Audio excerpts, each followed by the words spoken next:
কর্মীকে এই সন্ধ্যার মধ্যে আমাদের বারান্দা মধ্যপাড়া এখানে ওনাকে চাক্কু মেরে, এই যে দেখেন আপনারা, ওনাকে আমি চিনি, ওনার বাড়ির পার্কের সামনে উনি আমাকে ডেলিভারি দিত, পাঠাও ডেলিভারি ম্যান।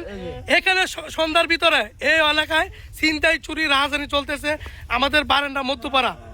গতকালকে একটা মোবাইল চুরি হয়েছে, আজকে ওনাকে ডেলিভারিকে মেরে কত টাকার মতো নিচ্ছে আপনার কাছ থেকে? এটা আপনি খাওয়াইছিলেন কেন? হ্যাঁ, আপনারা খবর পাইছেন কিভাবে? হ্যাঁ,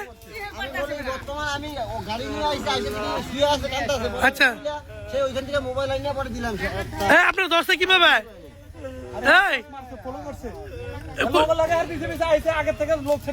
পাঠাও কর্মীকে এই সন্ধ্যার সময় চিন্তায় হয় আমাদের, তাই কাশিমপুর থানার দৃষ্টি আকর্ষণ করছি। আমাদের বারান্দা প্রতিনিয়ত চুরি চিন্তায় রাহাজানি চলছে, দেখার কেউ নাই। প্রশাসন তার কি নীরবে ঘুমিয়ে থাকে? এই সন্ধ্যা 9টা বাজে না, রাত 9টা বাজে ওনাকে কুবিয়ে, হ্যাঁ, ওনাকে পাঠাও কর্মীকে মেরে 60,000 টাকার মতো লুট করে নিয়ে গেছে চিন্তাকারী 3 জন।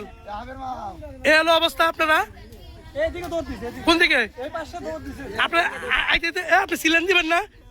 হ্যাঁ, এখানে লাইট জ্বলে আছে, তারপর যে কোনায় অফ ছিল, হ্যাঁ, এখন জ্বালালো। এদিকে আছে কেন? এই যে দেখছেন আপনারা, এই জঙ্গলের ভিতরে টাকা নিয়ে দৌড় দিচ্ছে, ওনাকে পুষ মারছে না ছুরি দিয়ে, এই যে ছুরি দিয়ে পুষ মারছে মাথায়। ওনাকে চিনি আমি, বারান্দা পার্কের সামনে ওনার বাসা। উনি আমার দোকান থেকে গ্যাস নেয় মাঝে মধ্যেই। উনি পাঠাও একজন কর্মী। অফিসে ফোন দেন,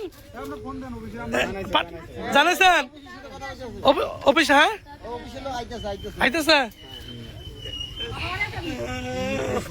লুকাইছে। এই যে অবস্থা সব জনতা চিন্তাকারী, ওনাকে মেরে ছুরি দিয়ে আঘাত করে 60,000 টাকা চিন্তাই করে নিয়ে গেছে বারান্দা মধ্যপাড়া। প্রতিদিন নিয়ত চুরি চিন্তাই চলছে।